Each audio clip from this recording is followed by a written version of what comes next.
सतनाम श्री वाहिगुरु साहिब जी। दोहरा तीन देह है ईश की, कारण सूक्ष्म थूल, अब ताके वर्णन करो, पुरख विराट समूल। तीन देह है ईश की। वाहिगुरु जी का खालसा, वाहिगुरु जी की फतेह। ਆਪਾਂ ਈਸ਼ਵਰ ਦੇ ਭਾਵ ਤਤ ਪਦ ਦਾ ਜੋ ਵਾਚਕ ਈਸ਼ ਹੈ ਉਹਦੇ ਬਾਰੇ ਵਿਚਾਰ ਕਰ ਰਹੇ ਹਾਂ, ਤੇ ਜੋ ਕਿ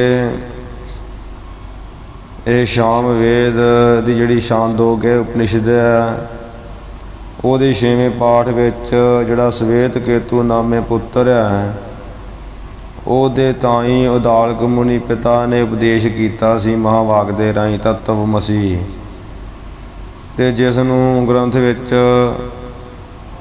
3 ਪਦ ਦੇ ਕੇ ਨਿਵਾਜਿਆ ਹੈ। ਤਤ ਤਵਮ ਆਸ। ਤਤ ਦਾ ਵਾਚਕ ਈਸ਼ ਹੈ, ਤਵੰਗ ਦਾ ਵਾਚਕ ਜੀਵ ਹੈ, ਆਸ ਦਾ ਵਾਚਕ ਬ੍ਰਹਮ ਹੈ। ਸੋ ਆਪਾਂ ਤਤ ਪਦ ਦੇ ਬਾਰੇ ਵਿਚਾਰ ਰਹੇ ਹਾਂ। ਜਿਵੇਂ ਜਿਵੇਂ ਪਿਛੇ ਪ੍ਰਕਰਨ ਮੁਤਾਬਕ ਚੱਲਦਾ ਆ ਰਿਹਾ ਹੈ ਕਿ ਜਿਸ ਵਿੱਚ ਬਹੁਤ ਸ਼ੁੱਧ ਸਤੋ ਗੁਣ ਦੀ ਪ੍ਰਧਾਨਤਾ ਉਹ ਹੈ ਈਸ਼, ਭਾਵ ਮਾਇਆ ਬ੍ਰਹਮ ਦਾ ਪ੍ਰਤੀਬਿੰਬ, ਤੇ ਜਿਹਦੇ ਵਿੱਚ ਸਤੋ ਗੁਣ ਦੀ ਅਧਿਕਤਾ ਉਹ ਹੈ ਈਸ਼। ਇਹ 3 ਚੀਜ਼ਾਂ ਦੇ ਸੁਮੇਲ ਨਾਲ, ਜਿਹਦੇ ਵਿੱਚ ਰਜੋ ਗੁਣ ਤਮੋ ਗੁਣ ਦੀ ਅਧਿਕਤਾ, ਮਾਇਆ ਦੇ ਸਹਿਤ ਪ੍ਰਤੀਬਿੰਬ ਹੈ ਬ੍ਰਹਮ ਦਾ, ਉਹ ਜੀਵ ਪਦ ਕਹਾਇਆ ਹੈ। ਹੁਣ ਫਰਕ ਇੰਨਾ ਵੀ ਈਸ਼ ਨੇ ਆਪਣਾ ਜਿਹੜਾ ਬਿੰਬ ਰੂਪ ਬ੍ਰਹਮ ਆ, ਭਾਵ ਆਪਣੇ ਸਰੂਪ ਨੂੰ ਨਹੀਂ ਭੁਲਾਇਆ, ਤੇ ਜਿਹੜਾ ਜੀਵ ਨੇ ਆਪਣੇ ਸਰੂਪ ਨੂੰ ਭੁਲਾ ਛੱਡਿਆ ਹੈ। ਇਸੇ ਕਰਕੇ ਅਲਪਾਗ ਹੈ ਈਸ਼, ਜਿਹੜਾ ਸਰਵੱਗ ਹੈ। ਸਰਵੱਗਤਾ ਹੋਣ ਦੇ ਕਰਕੇ ਉਹਨੇ 14 ਲੋਕ ਰਚ ਦਿੱਤੇ, ਮਿਟਾ ਦਿੰਦਾ ਹੈ, ਬਣਾ ਦਿੰਦਾ ਹੈ। ਸੋ ਆਪ ਹੀ ਉਹ ਬ੍ਰਹਮਾ ਵਿਸ਼ਨੂੰ ਸ਼ਿਵ ਜੀ ਹੈ। ਸੋ ਇਸ ਤਰ੍ਹਾਂ ਹੀ ਮੰਨ ਲਓ ਕਿ ਜਿਵੇਂ ਪਰਮੇਸ਼ਰ ਦਾ ਜਿਹੜਾ ਸਰਗੁਣ ਸਰੂਪ ਹੈ ਈਸ਼ਵਰ, ਤੇ ਜਿਹੜਾ ਉਹਦਾ ਨਿਰਗੁਣ ਸਰੂਪ ਹੈ ਉੱਥੇ ਤੇ ਪ੍ਰਕਾਸ਼ ਹੀ ਪ੍ਰਕਾਸ਼, ਉੱਥੇ ਤੇ ਕੋਈ ਕਿਰਿਆ ਹੀ ਨਹੀਂ ਹੈ। ਉਸ ਦਾ ਹੀ ਆਪਣਾ ਹੀ ਸਰੂਪ ਜਦੋਂ ਜਿਹੜਾ ਹੈ ਸਰਗੁਣ, ਉਹ ਹੀ ਈਸ਼ਵਰ ਹੈ। ਉਹ ਈਸ਼ਵਰ ਹੀ ਜਿਹੜਾ ਹੈ ਸਰਗੁਣ ਸਰੂਪ ਹੋ ਕੇ ਬ੍ਰਹਮਾ ਵਿਸ਼ਨੂੰ ਸ਼ਿਵ ਜੀ ਨੂੰ ਦੇਖ ਰਿਹਾ ਹੈ, ਜਾਂ ਆਪ ਹੀ ਹੋ ਜਾਂਦਾ ਹੈ ਸ੍ਰਿਸ਼ਟੀ ਦੀ ਪੈਦਾਇਸ਼, ਉਤਪਤੀ, ਪਾਲਣਾ, ਲੈਤਾ ਕਰ ਰਿਹਾ ਹੈ। ਹੁਣ ਜਿਸ ਤਰ੍ਹਾਂ ਗ੍ਰੰਥ ਵਿੱਚ ਪੜ੍ਹ ਰਹੇ ਹਾਂ ਉਸੇ ਤਰ੍ਹਾਂ ਵਿਚਾਰੀਏ। ਜਿਵੇਂ ਜੀਵ ਦੀਆਂ 3 ਦੇਹਾਂ ਹੈ, ਕਾਰਨ ਆਤਮਾ ਜਾਂ ਕਾਰਨ ਸਰੀਰ ਕਹਿ ਲਓ, ਸੂਖਮ ਸਰੀਰ, ਅਸਥੂਲ ਸਰੀਰ। ਇਸੇ ਤਰ੍ਹਾਂ ਈਸ਼ਵਰ ਦੀਆਂ 3 ਦੇਹਾਂ ਹੈ। ਸੋ ਉਹਨਾਂ ਬਾਰੇ ਕਥਨ ਵਿਚਾਰ ਅੱਜ ਆ ਰਹੇ ਹੈ। ਆਓ ਗੁਰੂ ਸਾਹਿਬ ਦੀ ਕਿਰਪਾ ਨਾਲ ਪ੍ਰਾਰੰਭ ਕਰੀਏ ਜੀ। ਦੋਹਰਾ तीन देह है ईश की,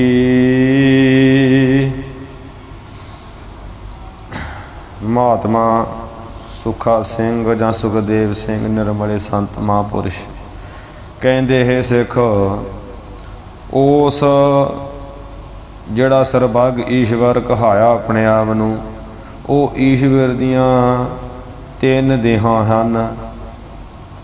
ਕਿਹੜੀ ਕਿਹੜੀ ਹੈ? ਕਾਰਨ ਸੂਖਮ ਥੂਲ, ਇੱਕ ਹੈ ਕਾਰਨ ਦੇ, ਇੱਕ ਦੂਸਰੀ ਹੈ ਸੂਖਮ, ਤੀਸਰੀ ਹੈ ਸਥੂਲ। ਇਹ ਅੱਗੇ ਜੀਵ ਦੀਆਂ ਵੀ ਆਉਣਗੀਆਂ, ਆਪਾਂ ਉੱਥੇ ਹੀ ਦੱਸਾਂਗੇ, ਇੱਥੇ ਬਾਰ-ਬਾਰ ਨਹੀਂ ਦੱਸਣਾ। ਤੇ ਕਾਰਨ ਜੇ ਜੀਵ ਦੀ, ਜੇ ਆਪਾਂ ਕਹਾਂਗੇ ਕਾਰਨ ਆਤਮਾ, ਫਿਰ ਉਹ ਇੱਕ ਵਿਅਸ਼ਟੀਪਾਦੀ ਕਰਕੇ ਜੀਵ ਦੀ ਹੋ ਜਾਊਗੀ। ਜਦੋਂ ਸਮਸ਼ਟੀਵਾਦੀ ਕਰਕੇ ਉਚਾਰਨਾ ਉਦੋਂ ਇਕੱਲੀ ਕਾਰਨ ਮਾਇਆ ਕਹਾਂਗੇ ਤੇ ਉਹ ਈਸ਼ਵਰ ਦੀ ਦੇਹ ਹੋ ਜੂਗੀ। ਕਾਰਨ ਮਾਇਆ ਕਹਿ ਲਓ ਈਸ਼ਵਰ ਦੀ ਦੇਹ, ਕਾਰਨ ਆਤਮਾ ਕਹਿ ਲਓ ਜਾਂ ਕਾਰਨ ਦੇਹ ਕਹਿ ਲਓ ਜੀਵ ਦੀ ਬਣਦੀ ਹੈ। 3 ਦੇਹਾਂ ਹਨ ਈਸ਼ ਦੀਆਂ। ਅਬ ਤਾਂ ਕੋ ਵਰਣਨ ਕਰੋ, इत्थे तां को पाठ करना, वो पाठ करदियां पहलां गलती हुई सी, को पाठ है शुद्ध। अब कहिए हुण तां को कहिए उन्हां देहां नूं वर्णन करो। मैं वर्णन चंगी तरह व्याख्या सहित आखना करदा, सिख सुण पुरख वैराट समूल। इन्हां देहां विच कारण दे ਜਿਹੜੇ ਸਮੂਲ मूल हुंदा मुढ़, सा कहिए सैद मुढ़ दे सैद भाव संयुगत, कारण दे संयुगत विराट पुरख दा कथन करदा हाँ। अब तां को वर्णन करो, कहंदे जिहड़ा विराट पुरख है ना, वो विराट पुरख नूं इन्हां तिन्नां देहां दे समूल कहिए संयुगत चंगी तरह व्याख्या सहित वर्णन करदा। ਉਹਦਾ ਸਰੂਪ ਕੀ, ਉਹਦੀ ਦੇਹ ਤਿੰਨ ਦੇਹਾਂ ਕਿਹੜੀਆਂ ਕਿਹੜੀਆਂ ਹਨ। ਦੋ ਹੋਰਾ ਸਤ ਰਾਜ ਤਮ ਦੇਸ਼। ਹੁਣ ਇਹ ਜਿਹੜੇ ਈਸ਼ਵਰ ਦੇ ਨਾ ਤਿੰਨ ਚੀਜ਼ਾਂ ਕਥਨ ਕਰ ਰਹੇ ਕੀ ਹੈ, ਉਹ ਦੋਹਰੇ ਵਿੱਚ ਹੀ ਆ ਜਾਏਗਾ। ਦੇਸ਼ ਕਾਲ ਤੇ ਵਸਤੂ, ਈਸ਼ਵਰ ਦੀਆਂ ਵੀ ਤੇ ਜੀਵ ਦੀਆਂ ਵੀ ਹੈ ਦੇਸ਼ ਕਾਲ ਵਸਤੂ। ਇੱਥੇ ਕਹਿੰਦੇ ਆ ਹੁਣ ਈਸ਼ਵਰ ਦੇ ਦੇਸ਼ ਕਾਲ ਵਸਤੂ ਸਿੱਖ ਸੁਣ। ਸਤ ਰਾਜ ਤਮ ਦੇਸ਼, ਸਤੋ ਗੁਣ ਰਜੋ ਗੁਣ ਤੇ ਤਮੋ ਗੁਣ, ਇਹ ਈਸ਼ਵਰ ਦੇ ਦੇਸ਼ ਹਨ। ਪ੍ਰਲੈ ਸਥਿਤ ਉਤਪਤ ਕਾਲ, ਤੇ ਉਤਪਤੀ पैदा करना, स्थिति टिकना। परलय जिहड़ा लैता होनी, ये ईश्वर दे तिन, ये ईश्वर दा काल है, ये ईश्वर दा समा है। देश की आ तीन गुण, ते काल की आ उत्पत्ति पालना, उत्पत्ति स्थिति ते परलय लैता। स्थिति भाव पालना। अव्याकृत हिरण्य गर्भ, ते अव्याकृत ते हिरण्य गर्भ। वैश्वा नर वस्त विशाल, ते वैश्वा नर। ये ईश दे वस्तुआं बहुत तगड़ियां विशाल। अब ईश्वर दे देश दसिया, काल दसिया, वस्तु दसियां। इत्थे बड़ी जिहड़ी है वो सुखा सिंह महापुरुषां ने अपने मुताबिक दसिया, पर इस नूं विद्वान जन सोध के इस रूप विच कहिंदे हैं। जिन्हां ने विचार चंद्र ਉਹਦੇ ग्रंथ पढ़िया उन्हां नूं इह गल दा पता ईश्वर दा देश की है, ईश्वर दा काल की है, ईश्वर दियां वस्तुआं की है, शरीर की है। पहला तुहानूं इहदे बारे दस दईए। सत राज ताम, ये जिन्ना कुछ भी आ ये देश है ईश्वर दा। ईश्वर जी दसण दे ना देश काल वस्तु। सत राज ताम तीन गुण थले टिप्पणी दिती है। माया ते तीन गुण एक ही पदार्थ है, तीन गुण कह लो माया कह लो। हुण ईश्वर का देश की है, माया है। अव्याकृत, अव्याकृत कह लो माया कह लो, सतो गुण रजो गुण तमो गुण कह लो। ये तीन गुण चाहे माया, माया विच तीन गुण है ना, अव्याकृत भी माया ही है। भाव अव्याकृत जो माया वो ईश्वर का देश है। भाव सतराज तम तो लेना माया, माया जिहड़ा है वो ईश्वर का देश है। परलय स्थित उत्पत्ति काल, ये जिहड़ा काल है ये सही लिखा है, ये सही है। जिहड़ा उत्पत्ति है स्थिति आ परलय ना, ये ईश्वर दे तिन्ने काल है। ये तीन ईश्वर दे काल आ, ਤੇ ਮਾਇਆ ਈਸ਼ਵਰ ਦਾ ਦੇਸ਼ ਆ। ਸਪਾ ਸਤੋ ਰਜੋ ਤਮੋ ਗੁਣ ਇਹ ਈਸ਼ਵਰ ਦੇ ਦੇਸ਼ ਆ। ਇਸ ਵੀ ਸਹੀ ਹੈ, ਪਰ ਸਤ ਰਜ ਤਮ ਦਾ ਅਰਥ ਹੀ ਮਾਇਆ ਹੈ। ਮਾਇਆ ਦਾ ਅਰਥ ਹੀ ਅਭਿਆਗ੍ਰਿਤ ਹੈ। ਤਿੰਨਿਆਂ ਦਾ ਸੁਮੇਲ ਆ, ਪਰ ਇਹ ਤਿੰਨਾਂ ਦੀ ਫਿਰ ਵੀ ਏਕਤਾ ਨਹੀਂ ਮੰਨੀ ਜਾਂਦੀ। ਕਿਸ ਪ੍ਰਕਾਰ ਕਹਿੰਦੇ ਵੀ ਮਾਇਆ ਦੇ ਤਿੰਨ ਗੁਣ ਇੱਕ ਹੀ ਪਦਾਰਥ ਆ। ਇਸ ਕਰਕੇ ਈਸ਼ਵਰ ਦਾ ਦੇਸ਼ ਵਸਤੂ ਸਰੀਰ ਦੀ ਏਕਤਾ ਹੋਵੇ ਹੈ। ਕਿੱਦਾਂ? ਕਿਉਂਕਿ ਜਿਹੜਾ ਈਸ਼ਵਰ ਦਾ ਸਰੀਰ ਆ ਉਹ ਵੀ ਕਿਹੜਾ ਹੈ? ਈਸ਼ਵਰ ਦਾ ਸਰੀਰ ਵੀ ਅਵਿਆਕ੍ਰਿਤੀ ਹੈ।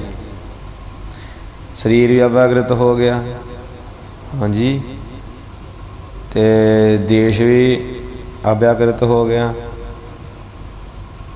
ਤੇ ਇਸੇ ਪ੍ਰਕਾਰ ਸਤੋ ਰਜੋ ਤਮੋ ਗੁਣ ਇਹ ਈਸ਼ਵਰ ਦੀਆਂ ਵਸਤੂਆਂ ਵਾ। ਅਸਲ ਵਿੱਚ ਇਹ ਫਿਰ ਤਿੰਨਾਂ ਦਾ ਮੇਲ ਹੋ ਜਾਂਦਾ। ਪਰ ਉੱਥੇ ਪ੍ਰਮਾਣ ਦਿੱਤਾ, ਕਹਿੰਦੇ ਜਿਵੇਂ ਘੁਮਿਆਰ ਘੜੇ ਨੂੰ ਕਰਨ ਵਾਸਤੇ ਉਹ ਕਈ ਕੁਝ ਕਰਦਾ ਵੀ ਮਿੱਟੀ ਦਾ ਜਿਹੜਾ ਰੂਪ ਆ, ਧਰਤੀ ਜਿੱਥੋਂ ਨੇ ਮਿੱਟੀ ਲੈਣੀ ਆ ਉਹ ਦੇਸ਼ ਆ। ਫਿਰ ਜਿਹੜਾ ਮਿੱਟੀ ਦਾ ਕੋਈ ਭਾਂਡਾ ਬਣਾਇਆ ਉਹ ਵਸਤੂ ਆ। ਫਰਕ ਹੋ ਗਿਆ ਨਾ, ਭੇਦ ਦ੍ਰਿਸ਼ਟੀ ਤੋਂ ਪੈਦਾ ਆ ਗਈ ਨਾ। ਹੈ ਕਾਰਨ ਹੈ ਮਿੱਟੀ ਆ, ਜਿੱਥੋਂ ਮਿੱਟੀ ਉਹ ਚਿੱਕੜ ਜਿਹੜਾ ਭਾਂਡਾ ਬਣਿਆ ਉਹ ਵੀ ਮਿੱਟੀ ਆ। ਜਿਹੜਾ ਪ੍ਰਥਵੀ ਆ, ਧਰਤੀ ਆ, ਉਹ ਵੀ ਪਹਿਲਾਂ ਵੀ ਮਿੱਟੀ ਸੀ, ਭਾਂਡਾ ਬਣ ਗਿਆ ਉਹ ਵੀ ਮਿੱਟੀ ਆ। ਪਰ ਹੈ ਭੇਦ ਰੂਪ ਵਿੱਚ ਵੱਖਰੀ ਹੋ ਗਈ ਨਾ ਦੇਖਣ 'ਚ। ਜਾਂ ਇਸ ਤਰ੍ਹਾਂ ਵੀ ਮ੍ਰਿਤਕਾ ਰੂਪ ਪ੍ਰਿਥਵੀ ਦੇਸ਼ ਹੈ। ਮਿੱਟੀ ਜਿਹੜੀ ਹੈ ਇੱਕ ਤੇ ਉਹ ਦੇਸ਼ ਹੋ ਗਿਆ। ਮਿੱਟੀ ਤੋਂ ਜਿਹੜਾ ਸਰੀਰ ਬਣਿਆ ਇਹ ਕੀ ਵਸਤੂ ਹੋ ਗਈ। ਤੇ ਜਿਹੜੀਆਂ ਹੱਡੀਆਂ ਇਹ ਪ੍ਰਿਥਵੀ ਦਾ ਮੁੱਖ ਭਾਗ ਹੈ। ਤਿੰਨਾਂ ਦੀ ਏਕਤਾ ਨਹੀਂ ਹੁੰਦੀ। ਹੱਡੀਆਂ ਦੇਖੋ, ਹੱਡੀਆਂ ਵੀ ਮਿੱਟੀ ਦਾ ਹੀ ਮੁੱਖ ਭਾਗ ਆ, ਸਰੀਰ ਵੀ ਮਿੱਟੀ ਹੈ, ਤੇ ਪ੍ਰਤੱਖ ਜਿਹੜੀ ਧਰਤੀ ਦੀ ਮਿੱਟੀ ਉਹ ਵੀ ਮਿੱਟੀ ਹੈ।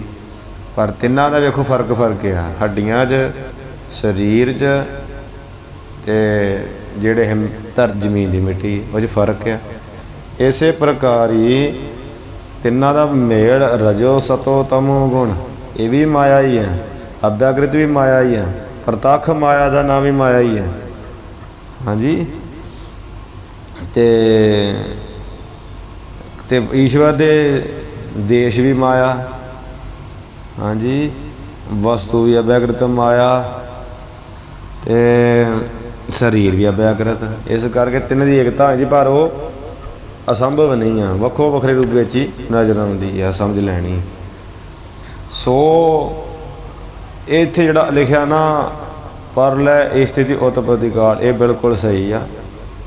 ਦੇਸ਼ ਨੂੰ ਜੇ ਤੁਸੀਂ ਸਿੱਧ ਕਰਨਾ ਚਾਹੁੰਦੇ ਨਾ ਵੀ ਦੇਸ਼ ਈਸ਼ਵਰ ਦਾ ਇਹੀ ਆ, ਸਤੋ ਰਜੋ ਤਮੋ ਗੁਣ, ਤੇ ਉਹ ਬਣ ਜਾਂਦਾ। ਉਹ ਕਿੱਦਾਂ? ਸਤੋ ਰਜੋ ਤਮੋ ਗੁਣ ਵੀ ਮਾਇਆ ਹੀ ਆ, ਅਭਿਆਕ੍ਰਿਤ ਵੀ ਮਾਇਆ ਹੀ ਆ। ਸੋ ਇੱਥੇ ਉਹਨਾਂ ਨੇ ਤਿੰਨਾਂ ਦੇ ਸੁਮੇਲ ਜੋੜਦਿਆਂ ਜਿਹੜਾ ਹੈ ਇਸ ਰੂਪ ਵਿੱਚ ਲਿਖਿਆ ਹੈ ਪੰਡਿਤ ਸੁਖਾ ਸਿੰਘ ਜੀ ਨੇ, ਸਤ ਰਜ ਤਮ। ਇਹ ਉਂਝ ਅਸਲ ਰੂਪ ਵਿੱਚ ਜਿਹੜੇ ਹੈ ਈਸ਼ਵਰ ਦੇ ਵਸਤੂਆਂ ਹੈ ਤਿੰਨ। ਇਹ ਈਸ਼ਵਰ ਦੀਆਂ ਵਸਤੂਆਂ, ਜੀਵ ਦੀਆਂ ਵੀ ਦੱਸਾਂਗੇ ਆਪਾਂ। ਇਹ ਈਸ਼ਵਰ ਦੀਆਂ ਵਸਤੂਆਂ ਤਿੰਨ, ਸਤੋ ਗੁਣ, ਰਜੋ ਗੁਣ, ਤਮੋ ਗੁਣ। ਤੇ ਇਸੇ ਤਰ੍ਹਾਂ ਜਿਹੜੀ ਮਾਇਆ ਉਹ ਈਸ਼ਵਰ ਦਾ ਦੇਸ਼ ਆ। ਸਤੋ ਰਜੋ ਤਮੋ ਗੁਣ ਤੇ ਮਾਇਆ ਇੱਕ ਹੀ ਪਦਾਰਥ ਆ। ਇਸ ਕਰਕੇ ਦੇਸ਼ ਹੋ ਗਿਆ। ਪਰਲੈ ਸਥਿਤ ਉਤਪਤੀ ਇਹ ਈਸ਼ਵਰ ਦੇ ਕਾਲ ਆ ਤਿੰਨ। ਅਭਿਆਕ੍ਰਿਤ ਹਿਰਣੈ ਗਰਭ, ਵੈਸਵਾ ਨਰ, ਵਸਤ ਵਿਸਾਲ। ਹੁਣ ਤੁਹਾਨੂੰ ਕਿੰਨੀ ਵਾਰ ਜਿਵੇਂ ਦੱਸ ਦਿੱਤਾ, ਈਸ਼ਵਰ ਦੇ ਵੀ ਤਿੰਨ ਸਰੀਰ ਆ। ਇੱਕ ਅਭਿਆਕ੍ਰਿਤ ਆ, ਇੱਕ ਹਿਰਣਿਆ ਗਰਭ ਆ, ਇੱਕ ਵੈਸਵਾ ਨਰ ਕਹਿ ਲਓ ਜਾਂ ਵਿਰਾਟ ਸਰੂਪ ਕਹਿ ਲਓ। ਤੇ ਅਭਿਆਕ੍ਰਿਤ ਸਰੀਰ ਕਿਹੜਾ ਹੈ ਈਸ਼ਵਰ ਦਾ? ਇਹ ਕਾਰਨ ਸਰੀਰ ਹੈ ਈਸ਼ਵਰ ਦਾ, कारण ਸੀ ਨਾਲ ਜੁੜਨਾ ਹੈ। ਤੇ ਹਿਰਨੈ ਗਰਭ ਕਿਹੜਾ ਆ? ਈਸ਼ਵਰ ਦਾ ਇਹ ਸੂਖਮ ਸਰੀਰ ਆ, ਤੇ ਵਿਰਾਟ ਈਸ਼ਵਰ ਦਾ ਸਥੂਲ ਸਰੀਰ ਆ। ਹਾਂਜੀ, ਇਹ ਤਿੰਨ ਦੇਹਾਂ ਹੋ ਗਈਆਂ ਮੰਨ ਲਓ। ਤੇ ਇਹ ਤਿੰਨੇ ਦੇਹਾਂ ਬੜੀ ਤਗੜੀਆਂ ਵੱਡੀਆਂ ਵਸਤੂਆਂ ਈਸ਼ਵਰ ਦੀਆਂ। ਤੇ ਇੱਥੇ ਜਿਵੇਂ ਲਿਖਿਆ ਅਭਿਆਕ੍ਰਿਤ ਹਿਰਨੈ ਗਰਭ ਵੈਸਵਾ ਨਰ ਵਸਤ ਵਿਸਾਲ, ਇਹਨੂੰ ਜਦੋਂ ਇਹਦਾ ਅਰਥ ਕਰਨਾ ਉਹ ਇਸ ਪੱਖ ਨਾਲ ਕਰਨਾ ਵਾ, ਜਿਹੜੀ ਅਭਿਆਕ੍ਰਿਤ ਆ ਨਾਮ ਉਹਦਾ ਉਹ ਕਿਵੇਂ ਆ? ਜਿਹੜੀਆਂ ਜਿੰਨੀਆਂ ਜੀਵਾਂ ਦੀਆਂ ਕਾਰਨ ਦੇਹਾਂ, ਕਾਰਨ ਦੇਹਾਂ ਦੇ ਸਮਸ਼ਟੀ ਉਪਾਧੀ ਕਰਕੇ, ਇਹ ਜਿਹੜਾ ਅਭਿਆਕ੍ਰਿਤ ਨਾਮ ਆ ਈਸ਼ਵਰ ਦਾ, ਇਹ ਸਮਸ਼ਟੀ ਉਪਾਧੀ ਕਰਕੇ ਸਰੀਰ ਦਾ ਨਾਮ। ਤੇ ਹਿਰਨੈ ਗਰਭ ਨਾਮ ਆ, ਜਿਵੇਂ ਜੀਵ ਦੇ ਨਾਮ ਪੈਂਦੇ ਆ ਨਾ,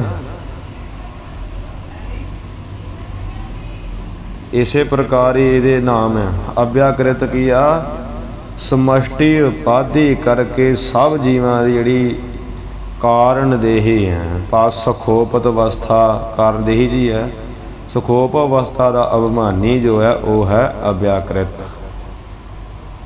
ਹਾਂਜੀ, ਹਿਰਨੈ ਗਰਭ ਕੀ ਆ? ਜੋ ਸਮਸ਼ਟੀ, ਇੱਕ ਹੁੰਦਾ ਵਿਅਸ਼ਟੀ, ਵਿਅਸ਼ਟੀ ਦਾ ਇੱਕ ਜੀਵ ਦੀ, ਤੇ ਇੱਕ ਜੀਵ ਦੀ ਜਿਹੜੀ ਵਿਅਸ਼ਟੀ ਉਪਾਧੀ ਕਰਕੇ ਉਹ ਜਿਹੜੀ ਸੁਖੋਪਤੀ ਅਵਸਥਾ ਦਾ ਅਭਿਮਾਨੀ ਆ ਜੀਵ ਦਾ, ਉਹ ਤੇ ਹੁੰਦਾ ਪ੍ਰਾਗ ਹੈ। ਇੱਥੇ ਆਪਾਂ ਲੈਣੇ ਸਮਸ਼ਟੀ ਉਪਾਧੀ ਕਰਕੇ। ਈਸ਼ਵਰ ਦੇ ਕੀ ਹੈ? ਵਸਤੂਆਂ ਕੀ ਹੈ? ਕਿਹਦੇ ਕਰਕੇ ਵਸਤੂਆਂ ਦੇ ਤਿੰਨਾਂ ਦੇ ਨਾਮ ਕਿਵੇਂ ਪਏ ਆ ਤੇ ਕਿਹੜੀਆਂ ਵਸਤੂਆਂ ਉਹਦੀਆਂ? ਇਹ ਈਸ਼ਵਰ ਦੀਆਂ ਸਮਸ਼ਟੀ ਉਪਾਧੀ ਕਰਕੇ ਹੈ। ਇਹ ਬੜੀ ਡੂੰਘੀ ਵਿਚਾਰ ਆ। ਇੱਥੇ ਦਿਮਾਗ ਖਰਾਬ ਵੱਡੇ ਵੱਡੇ ਵਿਦਵਾਨਾਂ ਦਾ ਹੋ ਜਾਂਦਾ, ਕਈਆਂ ਨੂੰ ਪੜ੍ਹਨਾ ਵਿਚਾਰਨਾ ਦੱਸਣਾ ਵੀ ਨਹੀਂ ਆਉਂਦਾ। ਮਹਾਤੜ ਨੂੰ ਜਿੰਨੀ ਕੁ ਸਮਝ ਉਨੀ ਕੁ ਵਿਚਾਰ ਕਰ ਰਿਹਾ। ਸਮਸ਼ਟੀ ਉਪਾਧੀ ਕਰਕੇ ਸਭ ਜੀਵਾਂ ਦੀ ਜਿਹੜੀ ਸੁਪਨ ਅਵਸਥਾ ਆ ਉਹਦਾ ਅਭਿਮਾਨੀ ਆ ਹਿਰਨੈ ਗਰਭ। ਹਿਰਨ ਕੀ ਆ? ਜਿਹੜੀ ਸੁਖੋਪਤ ਅਵਸਥਾ ਵਿੱਚ ਜੀਵਾਂ ਨੂੰ ਜਿਹੜਾ ਹਿਰਨ ਕਹੀਏ ਪ੍ਰਕਾਸ਼, ਗਰਭ ਕਹੀਏ ਕਰਨ ਵਾਲਾ, ਉਹ ਹੈ ਹਿਰਨ ਗਰਭ। ਤੇ ਉਹ ਈਸ਼ਵਰ ਹੀ ਹੈ ਨਾ, ਸੁਖੋਪਤੀ ਅਵਸਥਾ ਜਰਾਉਣ ਵਾਲਾ, ਉਹਦੇ ਕਰਕੇ ਚੱਲਣ ਡਿਆ। ਫਿਰ ਸਮਸ਼ਟੀ ਉਪਾਧੀ ਕਰਕੇ ਸਭ ਜੀਵਾਂ ਦੀ ਜਿਹੜੀ ਜਾਗਰਤ ਅਵਸਥਾ ਦਾ ਜੋ ਅਭਿਮਾਨੀ ਹੈ ਉਹ ਹੈ ਵੈਸ਼ਵਾਨ। ਵੈਸ਼ਵਾਨ ਨਾਲ ਕਹਿ ਲਓ, ਵਿਰਾਟ ਸਰੂਪ ਕਹਿ ਲਓ, ਇਹ ਕੀ ਗੱਲ ਹੈ? ਇਹ ਈਸ਼ਵਰ ਦੀਆਂ ਵਿਸਾਲ ਕਹੀਏ ਬਹੁਤ ਵੱਡੀਆਂ ਤਿੰਨ ਵਸਤੂਆਂ ਹਨ। ਸਮਝ ਆਈ? ਤੇ ਇਹ ਜਦੋਂ ਤੁਸੀਂ ਵਿਚਾਰ ਚੰਦਰ ਉਹਦੇ ਪੜ੍ਹੋਗੇ, ਉੱਥੇ 10ਵੀਂ 11ਵੀਂ ਕਲਾ ਵਿੱਚ ਆਉਂਦਾ ਵਾ ਸਹੀ ਰੂਪ ਵਿੱਚ, ਕਿ ਜਿਹੜਾ ਈਸ਼ਵਰ ਦੇ ਦੇਸ਼ ਕੀ ਆ? ਅਭਿਆਕ੍ਰਿਤ। ਅਭਿਆਕ੍ਰਿਤ ਕੀ ਆ? ਮਾਇਆ। ਮਾਇਆ ਭਾਵ ਈਸ਼ਵਰ ਦਾ ਦੇਸ਼ ਆ। ਉਤਪਤੀ, ਸਥਿਤੀ ਤੇ ਪਰਲੋਂ, ਇਹ ਤਿੰਨ ਈਸ਼ਵਰ ਦੇ ਕਾਲ ਆ। ਸਤੋ ਗੁਣ, ਰਜੋ ਗੁਣ, ਤਮੋ ਗੁਣ, ਇਹ ਈਸ਼ਵਰ ਦੀਆਂ ਤਿੰਨ ਵਸਤੂ ਆ। ਇੱਥੇ ਲਿਖਿਆ ਨਾ ਅਭਿਆਕ੍ਰਿਤ ਹਿਰਨੈ ਗਰਭ ਵੈਸ਼ਵਾ ਨਰ ਵਸਤ ਵਿਸਾਲ, ਇਹ ਕਾਹਦੇ ਕਰਕੇ ਆ? ਸਮਸ਼ਟੀ ਜੀਵਾਂ, ਸਮਸ਼ਟੀ ਉਪਾਧੀ ਕਰਕੇ ਸਾਰੇ ਜੀਵਾਂ ਦੀ ਤਿੰਨੇ ਜਿਹੜੀਆਂ ਸੁਖੋਪਤੀ, ਜਾਗਰਤ, ਸੁਪਨ ਅਵਸਥਾ ਦੇ ਅਭਿਮਾਨੀ ਹੈ ਨਾ, ਉਹਦੇ ਕਰਕੇ ਇੱਥੇ ਇਹ ਤਿੰਨ ਵਸਤੂਆਂ ਵਾ ਜੀ ਈਸ਼ਵਰ ਦੀਆਂ। ਉਹ ਈਸ਼ਵਰ ਇਕੱਲੇ ਦੀਆਂ ਤਿੰਨ ਵਸਤੂਆਂ ਕਿਹੜੀਆਂ? ਸਤੋ ਗੁਣ, ਰਜੋ ਗੁਣ, ਤਮੋ। ਭਾਵ ਸ੍ਰਿਸ਼ਟੀ ਦੀ ਜਿਹੜੀ ਸਮੱਗਰੀ ਆ ਉਹ ਇਹਦੇ। ਤੇ ਵਿਰਾਟ ਜਾਂ ਵੈਸ਼ਵਾ ਨਾਲ ਕਹਿ ਲਓ, ਹਿਰਨੈ ਗਰਭ ਕਹਿ ਲਓ, ਅਵਿਆਕ੍ਰਿਤ ਕਹਿ ਲਓ, ਇਹ ਈਸ਼ਵਰ ਦੇ ਤਿੰਨ ਸਰੀਰ ਹੈ। ਹਾਂਜੀ, ਹੁਣ ਅੱਜ ਇੱਥੇ ਲਿਖਿਆ ਨਾ ਅਭਿਆਕ੍ਰਿਤ ਹਿਰਨੈ ਗਰਭ ਤੇ ਵੈਸ਼ਵਾ ਨਰ ਜਾਂ ਵਿਰਾਟ ਸਰੂਪ, ਇਹ ਤਿੰਨ ਸਰੀਰ ਆ, ਬਹੁਤ ਵੱਡੇ ਵਸਤੂਆਂ ਆ ਈਸ਼ਵਰ ਦੀਆਂ। ਅਭਿਆਕ੍ਰਿਤ ਮਾਨੋ ਕਹਿ ਲਓ ਈਸ਼ਵਰ ਦੀ ਜਿਹੜੀ ਹੈ ਕਾਰਨ ਦੇਹੀ, ਹਿਰਨੈ ਗਰਭ ਈਸ਼ਵਰ ਦੀ ਸੂਖਮ ਦੇਹੀ ਆ, ਤੇ ਵੈਸ਼ਵਾ ਨਰ ਜਾਂ ਵਿਰਾਟ ਸਰੂਪ ਜਿਹੜਾ ਹੈ ਪਰਮੇਸ਼ਰ ਦੀ ਅਸੂਲ ਦੇਹੀ। कि तीन वस्तुआं सतो गुण रजो गुण तमो गुण ते परलै स्थिति उत्पत्ति ये ईश्वर दे तीन काल। सतो रजो तमो गुण ईश्वर दे देश जां सतो रजो तमो दा अर्थ कर लेना माया जां अव्याकृत, भाव अव्याकृत जां माया ईश्वर दा देश आ। जे सतो रजो तमो गुण रखना तां भी कोई गल नहीं आ, पर इस उलझन च नहीं पै जाना, क्योंकि सतो रजो तमो गुण ये ईश्वर का देश हो गया, यही ईश्वर की वस्तु आ। फिर उथे उथे आपां फिर उलझन च पै जाएंगे, क्योंकि लिखिया भी है टिप्पणी में ईश्वर का जिहड़ा देश आ ते वस्तु आ ते शरीर आ, शरीर भी अव्याकृत है ईश्वर का, कारण शरीर उसकी एकता हो जाऊगी। इस करके उलझन च नहीं पै जाना, इत्थों ही समझ लेना अर्थ सौखा करने वास्ते कि सात राज ताम कहिए जड़ी माया है जां अव्याकृत है ये ईश्वर का देश आ। परले स्थिति उत्पत्ति ईश्वर का काल आ। जड़ी अव्याकृत आ हिरण्य गर्भ आ वैश्वानर ये ईश्वर के तीन शरीर आ। सतो गुण रजो गुण तमो गुण ये ईश्वर दियां तीन वस्तुआं है। ते अगे जदों अव्याकृत हिरण्य गर्भ ते वैश्वानर वस्तुआं कहणियां वा, ये तां कहणियां उदों जा ईश्वर कले दी नहीं कहणियां, ये उदों कहणियां वा जदे जीव है समष्टि उपाधि करके, समष्टि भाव सारे जिहड़े जीव आ जीवां दी जिहड़ी है जागृत सुपन ते सुखोपती अवस्था दे जिहड़े अभिमानी आ वो ईश्वर दे ये तीन शरीर अभिमानी। ठीक है जी। ते इसे प्रकार ईश्वर दे जिहड़े आ ओ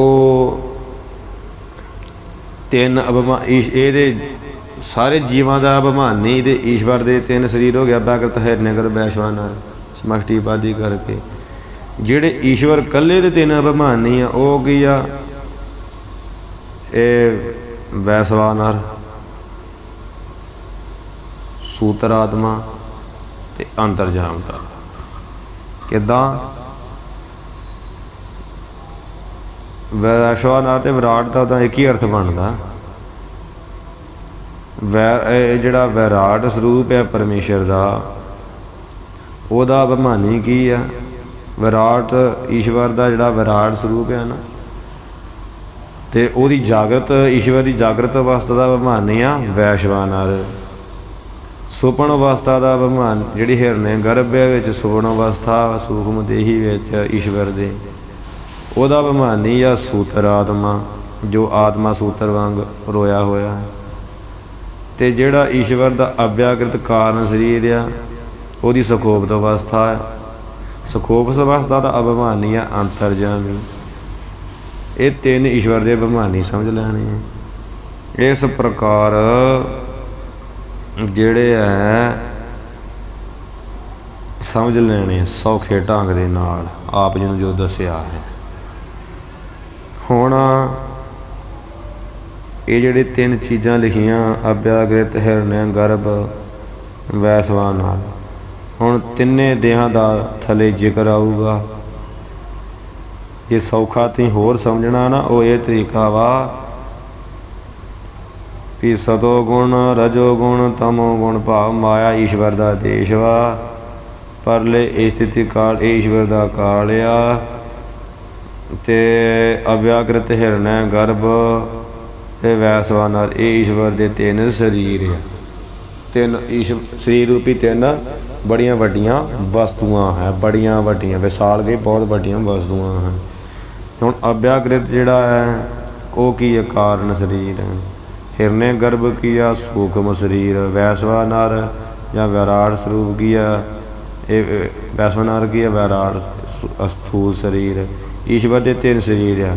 अगे तीन शरीरों बारे ही ईश्वर दे आ रहा है।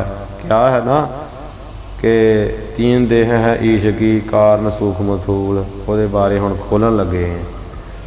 तो वह जोड़ा आप उलझना च पैने नावां तो पैने आ अव्याकृत की आ जी हिरण्य गर्भ की आ वैश्वानर की आ। ये तो यही सिक्ख्या लैनी आ कि अव्याकृत उन्होंने कहते आ ਜਿਹੜੇ ਜੀਵ ਆ, ਜੀਵਾਂ ਦੀ ਜਿਹੜੀ ਖੋਪਤ ਅਵਸਥਾ ਆ, ਉਹਦਾ ਅਭਿਮਾਨੀ ਜੋ ਹੈ ਉਹ ਅਵਿਆਕ੍ਰਿਤ ਆ। ਸਮਸ਼ਟੀ ਸਾਰੇ ਇੱਕ ਜੀਵ ਦੀ ਸਕੋਪਤ ਅਵਸਥਾ ਅਭਿਮਾਨੀ ਦਾ ਪ੍ਰਾਗ ਹੈ, ਠੀਕ ਹੈ ਜੀ। ਅਤੇ ਸੁਬਨ ਅਵਸਥਾ ਦਾ ਅਭਿਮਾਨੀ ਜੀਵ ਦਾ ਹੁੰਦਾ ਵਾ ਜਿਹੜਾ ਤੈਜਸ, ਅਤੇ ਜਾਗਰਤ ਅਵਸਥਾ ਅਭਿਮਾਨੀ ਹੁੰਦਾ ਵਾ ਜੀਵ ਦੇ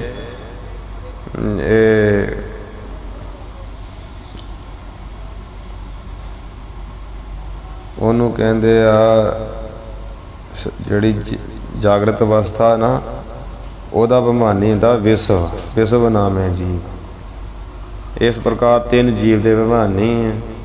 ਇਕੱਲੇ ਜੇ ਵਿਅਸ਼ਟੀਵਾਦੀ ਕਰਕੇ, ਸਮਸ਼ਟੀਵਾਦੀ ਕਰਕੇ ਅਵਿਆਕ੍ਰਿਤ ਆ ਸੁਖੋਪਤੀ ਦਾ, ਅਤੇ ਇਸੇ ਪ੍ਰਕਾਰ ਹੀ ਜਾਗਰਤ ਅਵਸਥਾ ਦਾ ਅਭਿਮਾਨੀ ਜਿਹੜਾ ਉਹ ਵੈਸਵਾਨਰ ਜਾਂ ਵਿਰਾਟ ਰੂਪ ਕਹਿ ਲੈਣਾ, ਅਤੇ ਸੁਬਨ ਅਵਸਥਾ ਦਾ ਅਭਿਮਾਨੀ ਹਿਰਣਿ ਗਰਭ ਜਿਹੜਾ ਹੈ ਉਹ ਕਹਿ ਲੈਣਾ। ਭਾਵ ਇਹੀ ਈਸ਼ਵਰ ਦੇ ਤਿੰਨ ਸਰੀਰ ਆ, ਇਹੀ ਸਮਸ਼ਟੀ ਜੀਵਾਂ ਦੇ ਜਿਹੜੇ ਆ ਅਭਿਮਾਨੀ ਆ ਤਿੰਨ। ਅਤੇ ਇਹਦਾ ਅੱਗੇ ਹੁਣ ਖੁਲਾਸਾ ਜਿਹੜਾ ਹੋ ਰਿਹਾ, ਈਸ਼ਵਰ ਦੇ ਤਿੰਨ ਅਭਿਮਾਨੀ ਕਿਹੜੇ ਇਹ ਵੀ ਦੱਸ ਦਿੱਤੇ, ਵੈਸਵਾਨਰ, ਸੂਤਰ ਆਤਮਾ, ਅਤੇ ਦੂਸਰਾ ਹੈ ਅੰਤਰਜਾਮੀ ਤੀਸਰਾ। ਅਤੇ ਤਿੰਨਾਂ ਦੇ ਵੀ ਦੱਸ ਦਿੱਤਾ ਵੀ ਕਿਹੜੇ ਕਿਹਦੇ। ਵੈਸਵਾਨਰ ਹੈਗਾ ਵਾ ਜਿਹੜਾ ਵਿਰਾਟ ਸਰੂਪ ਆ ਈਸ਼ਵਰ ਦਾ, ਉਹਦੇ ਵਿੱਚ ਕੀ ਜਾਗਰਤ ਅਵਸਥਾ, ਜਾਗਰਤ ਅਵਸਥਾ ਦਾ ਅਭਿਮਾਨੀ ਕੀ ਹੈ ਵੈਸਵਾਨਰ। ਇਸੇ ਪ੍ਰਕਾਰ ਈਸ਼ਵਰ ਦਾ ਜਿਹੜਾ ਸਰੀਰ ਹੈ ਦੂਸਰਾ ਸੂਖਮ ਹਿਰਣਿ ਗਰਭ, ਇਹ ਹਿਰਣਿ ਗਰਭ ਦਾ ਜਿਹੜੀ ਇਹ ਸੁਪਨ ਅਵਸਥਾ ਹੁੰਦੀ ਹੈ, ਸੁਪਨ ਅਵਸਥਾ ਦਾ ਅਭਿਮਾਨੀ ਕੌਣ ਆ, ਸੂਤਰ ਆਤਮਾ। ਤੀਸਰਾ ਕੀ ਆ, ਈਸ਼ਵਰ ਦਾ ਸਰੀਰ ਅਵਿਆਕ੍ਰਿਤ, ਅਵਿਆਕ੍ਰਿਤਾ ਵਿੱਚ ਕਿਹੜੀ ਅਵਸਥਾ ਹੈ, ਸੁਖੋਪਤੀ ਅਵਸਥਾ। ਸੁਖੋਪਤੀ ਅਵਸਥਾ ਜਿਹੜੀ ਈਸ਼ਵਰ ਦੀ ਆ ਉਹਦਾ ਅਭਿਮਾਨੀ ਕੌਣ ਆ, ਤੀਸਰਾ ਅੰਤਰਜਾਮੀ, ਜੋ ਅੰਤਰਜਾਮੀ ਸਾਰੇ ਸਮਸ਼ਟੀ ਜੀਵਾਂ ਦੀ ਹੀ ਜਿਹੜੀ ਹੈ ਸਾਰ ਅੰਦਰਲੀ ਜਾਣ ਲੈਂਦਾ ਹੈ। ਇਸ ਪ੍ਰਕਾਰ ਇਹ ਤਿੰਨ ਸਰੀਰ ਆ ਈਸ਼ਵਰ ਦੇ। ਅੱਗੇ ਤਿੰਨਾਂ ਦੇਹਾਂ ਦੇ ਬਾਰੇ ਹੀ ਖੋਲ ਕੇ ਆ ਰਿਹਾ ਹੈ। ਪ੍ਰਥਮ ਚੌਬਈ ਪ੍ਰਥਮ ਦੇਹ ਹੈ ਕਾਰਨ ਮਾਇਆ। ਈਸ਼ਵਰ ਦੀ ਪ੍ਰਥਮ ਪਹਿਲੀ ਦੇਹ ਹੈ ਕਿਹੜੀ, ਕਾਰਨ ਮਾਇਆ। ਜੀਵ ਦੀ ਕੀ ਆ, ਕਾਰਨ ਦੇਹੀ ਜਾਂ ਕਾਰਨ ਆਤਮਾ ਆਪਾਂ, ਤੇ ਈਸ਼ਵਰ ਦੀ ਜਿਹੜੀ ਕਾਰਨ ਮਾਇਆ, ਕਾਰਨ ਦੇਹੀ ਕਿਹੜੀ ਆ, ਮਾਇਆ। ਇਹ ਈਸ਼ਵਰ ਦੀ ਮਾਇਆ ਜਿਹੜੀ ਈਸ਼ਵਰ ਦੀ ਦੇਹੀ ਹੈ ਨਾ, ਕਾਰਨ ਪਹਿਲੀ ਤੇ ਜਿਹਦੇ ਕਰਕੇ ਦੂਸਰੇ ਸਰੀਰ ਬਣਦੇ ਆ, ਉਹ ਹੈ ਮਾਇਆ। ਜਾ ਕੇ ਬਲ ਸਭ ਜਗਤ ਪਾਇਆ, ਜਾ ਕੇ ਕਹੀਏ ਜਿਸ ਮਾਇਆ ਦੇ ਬਲ ਨਾਲ ਉਸ ਨੇ ਈਸ਼ਵਰ ਨੇ ਸਾਰਾ ਜਗਤ ਜਿਹੜਾ ਉਹ ਪਾਇਆ, ਪੈਦਾ ਕੀਤਾ। ਫਿਰ ਦੱਸ ਦਈਏ ਪਰਮੇਸ਼ਰ ਹੀ ਸਭ ਕੁਝ ਕਰਨ ਵਾਲਾ। ਇੱਥੇ ਗ੍ਰੰਥ ਦੇ ਪ੍ਰਕਰਨ ਬਣਾਇਆ ਬ੍ਰਹਮ ਅਸੰਗ ਤੇ ਈਸ਼ਵਰ ਦੀ ਸਾਰੀ ਰਚਨਾ। ਪਰਮੇਸ਼ਰ ਨਿਰਗੁਣ ਸਰੂਪ ਪਰਮੇਸ਼ਰ ਹੈ, ਪ੍ਰਕਾਸ਼ ਹੀ ਪ੍ਰਕਾਸ਼ ਹੈ। ਉੱਥੇ ਕੋਈ ਕਿਰਿਆ ਨਹੀਂ ਹੈ, ਉੱਥੇ ਕੋਈ ਹੈ ਨਹੀਂ ਮਾਇਆ ਆਦਿ ਕੁਝ ਵੀ ਨਹੀਂ ਹੈ। ਇਹ ਤੇ ਪਰਮੇਸ਼ਰ ਦਾ ਜਿਹੜਾ ਸਰਗੁਣ ਸਰੂਪ ਹੋਇਆ ਸਮਝ ਲਓ, ਈਸ਼ਵਰ ਉਹਦੀ ਰਚਨਾ ਹੈ, ਉਹਦਾ ਸਰਗੁਣ ਸਰੂਪ ਆ। ਸਰਗੁਣ ਵੀ ਆਪ, ਸਰਗੁਣ ਆਪ, ਨਿਰਗੁਣ ਆਪ, ਸਰਗੁਣ ਵੀ ਉਹੀ। ਇਹਦੇ ਸਰਗੁਣ ਮੁਤਾਬਕ ਭਾਵ ਜਿਸ ਮਾਇਆ ਦੇ ਬਲ ਨਾਲ ਸਾਰਾ ਜਗਤ ਹੀ ਪੈਦਾ ਕੀਤਾ ਈਸ਼ਵਰ ਨੇ, ਤਾਂ ਕਿ ਆਦਿ ਨਾ ਖੂਲ ਹੈ, ਤੇ ਤਾਂ ਕਿ ਪਰ ਉਸ ਦੀ ਉਸ ਮਾਇਆ ਦੀ ਜਿਹੜੀ ਆਦਿ ਆ ਕਿ ਮੁੱਢ ਕੀ ਸ਼ੁਰੂਆਤ ਕੋਈ ਵੀ ਨਹੀਂ ਲੈ ਸਕਦਾ, ਜਾਣ ਨਹੀਂ ਸਕਦਾ ਕਿ ਕਦੋਂ ਸ਼ੁਰੂ ਹੋਈ ਉਹ ਮਾਇਆ।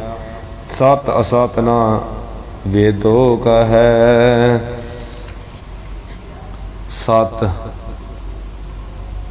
वेद भी जिहड़े वेद हैं वो भी उस माया नूं ना ते असत के झूठी कहिंदे ना सत के सची कहिंदे, ना सत ना असत ही कहिंदे।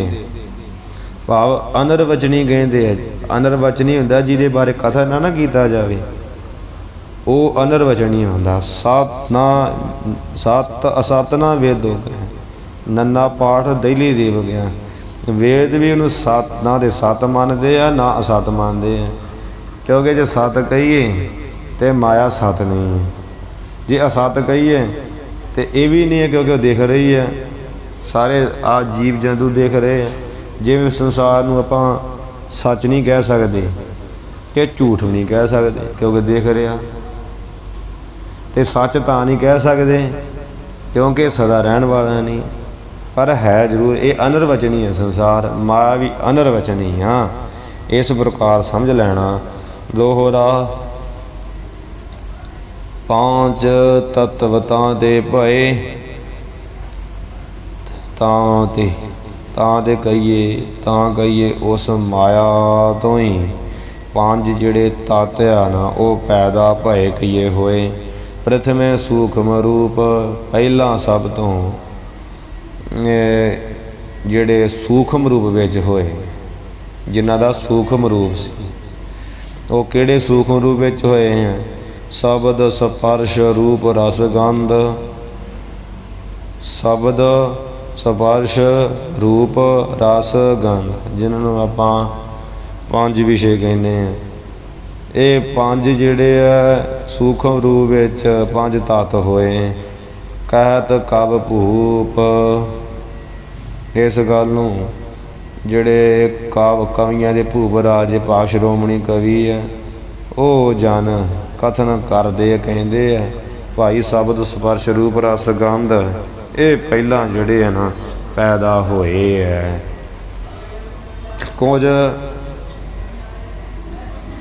क्योंकि इत्थे प्रकरण बनया कारण, फिर सूक्ष्म शरीर ते जिहड़ा ਉਹਦੇ ਪੰਜ ਤਤਾਂ इतों ही है। पंज प्राण, पंज कर्म इंद्रे, पंज ज्ञान इंद्रे ते मन ते बुद्ध। इस तरह मन सूक्ष्म शरीर इतों शुरू होंदा। पंज प्राण, पंज कर्म इंद्रे, पंज ज्ञान इंद्रे। अगे इन्हां दा होर वो खोलणगे किवें बनिया है। कुछ जिहड़े ग्रंथ हैं वो कहते भी पहला पंज तत्त होए आ किहड़े अस्थूल, पर इत्थे जिवें ग्रंथ का प्रकरण है बिल्कुल सही है। कारण शरीर आ, कारण शरीर तो बाद ही सूक्ष्म शरीर होंदा, सूक्ष्म शरीर तो बाद ही अस्थूल शरीर होंदा। इस करके सूक्ष्म शरीर जिहड़ा ईश्वर का कथन कर रहे मरहटा छंद इनकी सूक्ष्म देह भाई।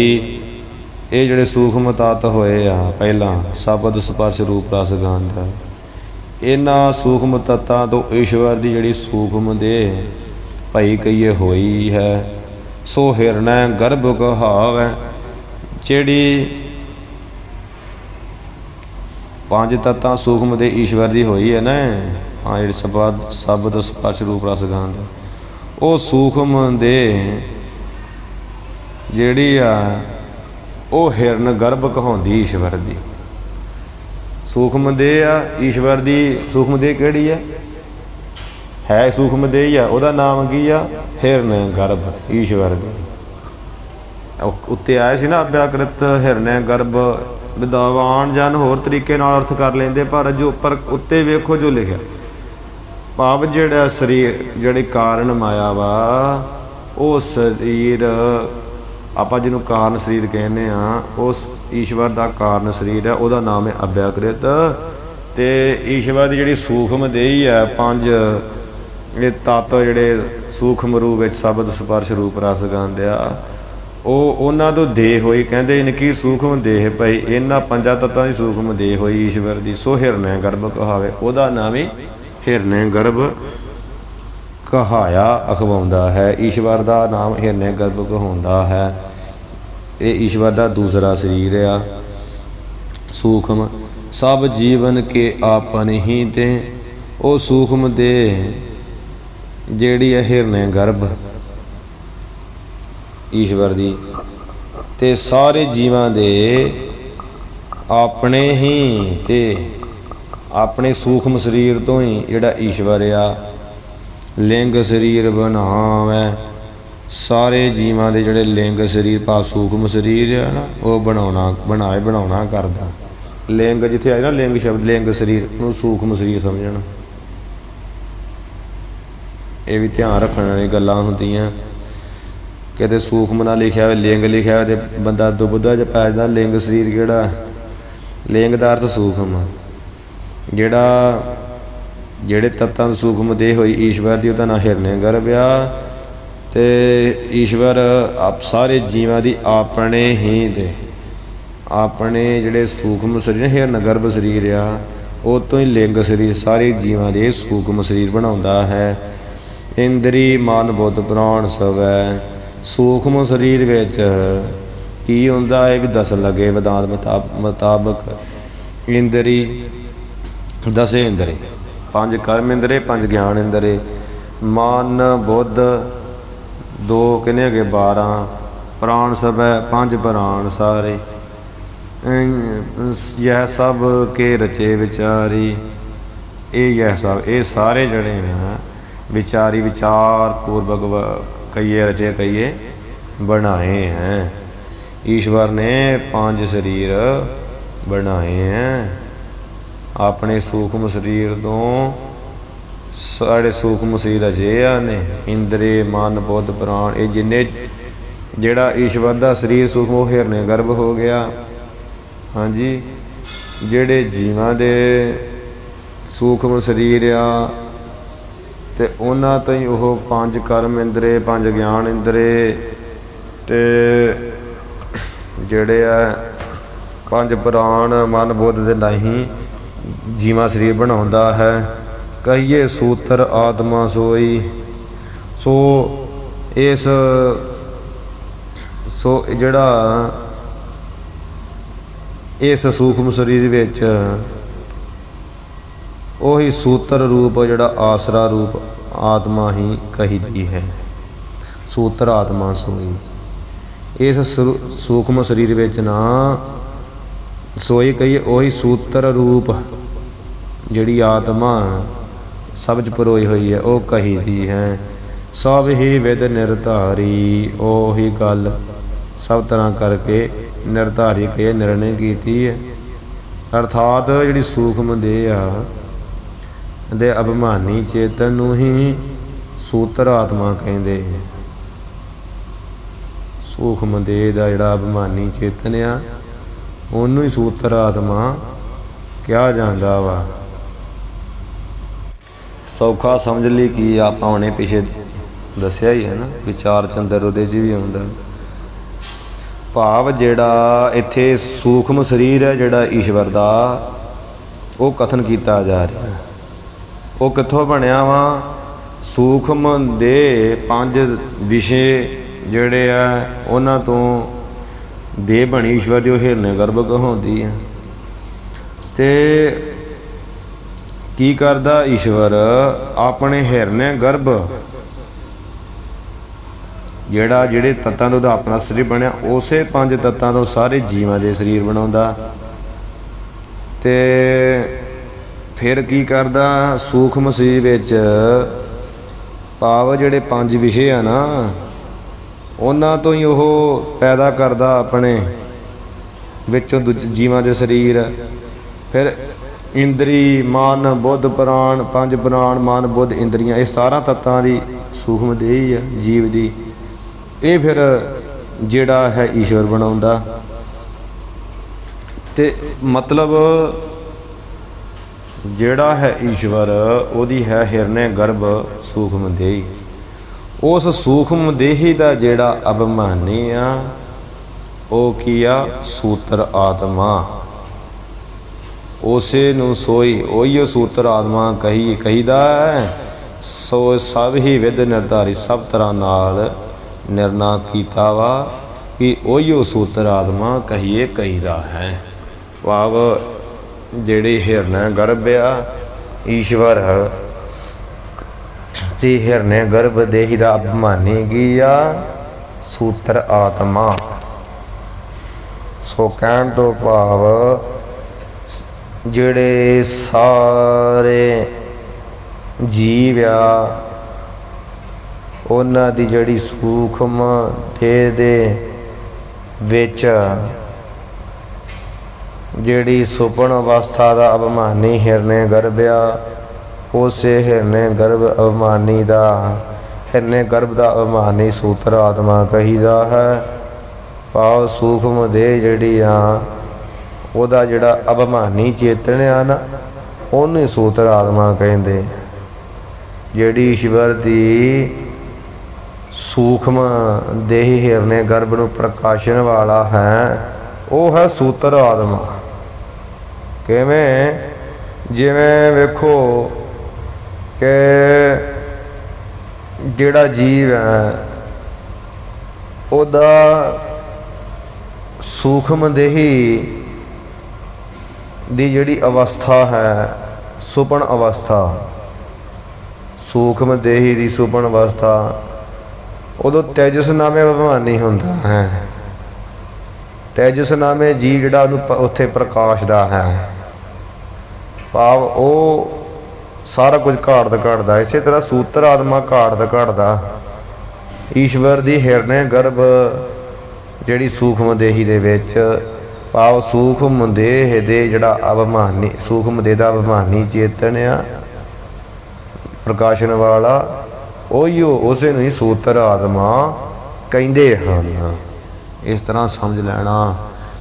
दोहरा स्थूल तत्व पांचो प्रगट इन्हां सूक्ष्म तत्तां तो अगे स्थूल पांच तत्त प्रगट होए। स्थूल तत्व स्थूल तत्त आ मोटे सामने दिखण वाले पांच प्रगट होए। ये सूक्ष्म तत्त आ तीन ते सब ब्रह्मांड ते उन्हां तीन ते ओ जिहड़े ये तीन जिहड़े स्थूल है ना तत्त पांच तत्त उन्हां तो सारा ही ब्रह्मांड बनिया है। वो पांच स्थूल तत्त किहड़े अगे दस रहे नभ अर पवन सो तेज जल उन्हां पंजा स्थूल तत्तां दे नाम दस रहे हैं। नभ कहिए आकाश अर कहिए ते पवन हवा ते तेज अग जल पानी और पृथ्वी नवखंड अते पृथ्वी धरती दे फिर नौ खंड आदि।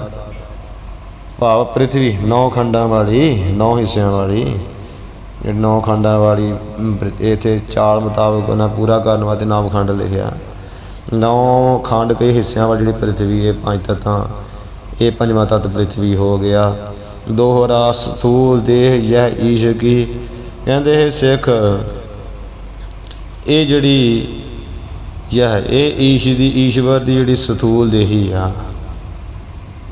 जी स्थूल देही ईश की है ना पंज तत्तां तो बनी स्थूल तत्व की जान ये स्थूल तत्तां तो बनी हुई जान ला। याही मैं सब जीव की इसे दे विच याही मैं कही इसे दे विच सारे जीवां दी देही लीजै मान जिहड़ी देही है मान कहिए मन लियाइए मन लैना कर।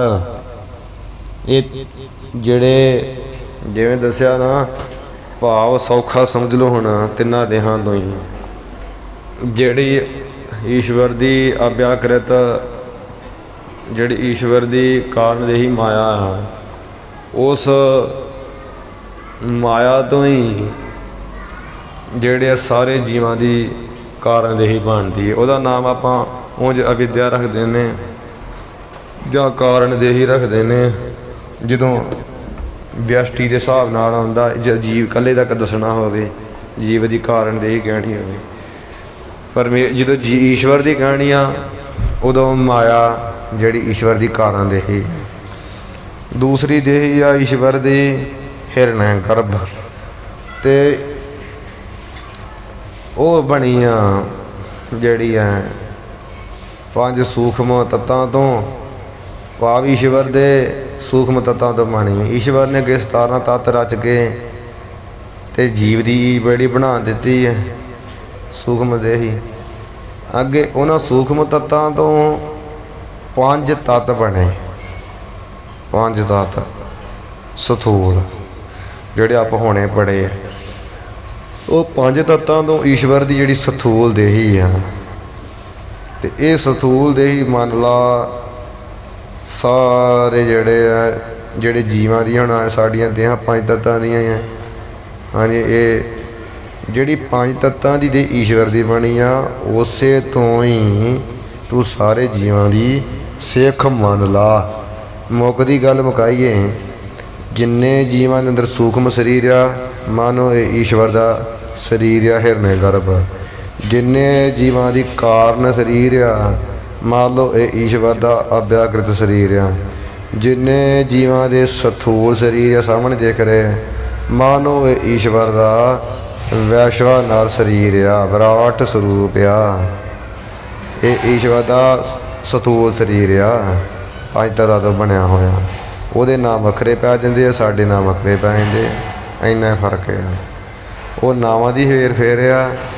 ਬਾਕੀ ਸਮਝ ਲਓ ਜਿਵੇਂ ਸਾਡੀਆਂ 3 ਦੇਹਾਂ, ਉਸੇ ਤਰ੍ਹਾਂ ਹੀ ਈਸ਼ਵਰ ਦੀਆਂ ਦੇਹਾਂ।